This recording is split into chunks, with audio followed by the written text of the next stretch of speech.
For some time now, I've been interested in a discovery about human behavior called self-image psychology. You may already be familiar with the self-image idea. This is the principle that each of us is controlled by his mental picture of himself. If you've thought much about it, I'm sure you agree that a good self-image is vital to our happiness and to the achievement of our goals in life. But if you aren't yet familiar with this new idea, let me introduce it by quoting my old friend Dr. Maxwell Maltz, who said, "The most important psychological discovery of this century is the discovery of the self-image." Our self-image is our own conception of the sort of person I am. Each of us builds a self-image out of his beliefs about himself. It's unconsciously formed from past experiences, our successes and failures, our humiliations and triumphs. It determines the way we interpret other people's reactions to us. In short, this mental picture we have of ourselves turns out to be a kind of life-governing device. Now, that's the most significant part of the whole self-image principle, that our mental picture determines our interpretation of everything that goes on about us, our reactions to life and other people, our feelings, thoughts, actions, even our abilities. We are the person we believe ourselves to be, if we're anywhere near normal, and we're consistently that person in everything. Now, it's interesting, isn't it? It's exciting, too, when we realize that our self-image can be changed. If for one reason or another we've developed an image that's too limited to permit our achieving maximum results in life, that image can be enlarged, improved. There's one point to keep in mind here, though. We can't outgrow the limits we impose on ourselves. Our thoughts, habits, even our abilities must be those of the person we believe ourselves to be. We can set new limits in place of old ones, but we can't surpass the limits of our current self-image. There's a story about a Wisconsin farmer who was walking through his fields one day when he stumbled over a little glass jug in his pumpkin patch. Out of curiosity, he poked a young pumpkin through the neck of the jug, being careful not to break the vine. Then he placed his little experiment back on the ground and walked away. When harvest time came, the farmer was working his way down a row of big ripe pumpkins when he again came upon the glass jug. But this time it looked different. Picking it up, he discovered that the young pumpkin he had poked inside now completely filled its glass prison. Having no more room, it had stopped growing. The farmer broke the jug and held in his hand a runt pumpkin, less than half the size of all the other pumpkins and exactly the shape of the jug. Well, people aren't pumpkins, but our self-image is something like that jug. It determines the size and kind of person we become. The similarity ends with the fact that we can remove our self-imposed limitations by enlarging our self-image. We form a mental picture of ourselves through experience, and we can change that picture the same way, through experience. If the actual experience we need is not available to us, we can, according to self-image psychology, create that experience synthetically.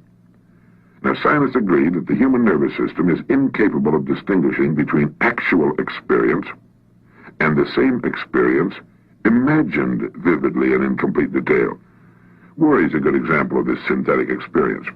When a person worries about something, he projects himself mentally, emotionally, even physically, into a situation that hasn't even occurred. The man who worries intensely about, well, say, failure, finds himself experiencing the same reactions that accompany actual failure, feelings of anxiety, inadequacy, and humiliation, and eventually headaches and an upset stomach. As far as his mind and body are concerned, he has failed, and if he worries about it long enough, if he concentrates on failure intensely enough, he will upset himself to the extent that he will fail, and he'll get sick. Now, everything can be used in either of two ways, positively or negatively, constructively or destructively. Worry is the negative use of creative imagination. It's a negative synthetic experience. But most people apparently never realize that positive results, just as real as the negative results of worry, can be achieved through using our imagination constructively. Our minds are complex and marvelous, but like electronic computers, they can only act on the data we feed them. The man who worries about failure is unwittingly defeating himself. He's feeding his mind the wrong data. If he spent the same amount of time visualizing success as he spends thinking about failure, he could reverse the process of synthetic experience. Instead of anxiety, he could develop confidence, self-assurance, poise, and a feeling of well-being would replace apprehension. By concentrating on the success he desires, by synthetically experiencing that success, he can expand his self-image into that of a person for whom success is normal, expected. Why not practice holding the self-image of the person you most want to become? This is the person you can become. If you feel you'd like to enlarge your self-image, then I'd like to invite you to join me in some image building. During the next few weeks, listen to this message at least once a day. This way you'll firmly implant in your mind the concept of the self-image. Use your spare moments to concentrate on your goals and the greater success you seek. Analyze your past successes and formulate ways your success can be increased in the future.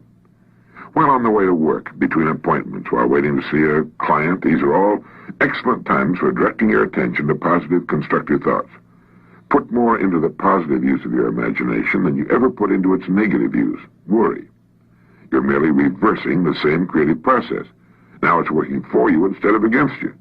And since the mind works best when we feed it only one set of instructions, do not worry if you can help it during the course of this exercise. Your creative imagination can enlarge your self-image appreciably in just 3 weeks, and it will if you just let it. Nobody pokes us into glass prisons beyond which we can't grow, but all too often, almost unknowingly, we set unnecessary limits for ourselves by holding a self-image that's restricted, inadequate for the full realization of our potentialities. Each of us is, at this moment, the product of all his thoughts and experiences and environment up to this point. Through thought, we can control to an almost unbelievable degree both our experience and our environment from here on. Whether or not we choose to direct our own course through life is entirely up to us. The important thing is to know that it can be done. This is Earl Nightingale, and thank you.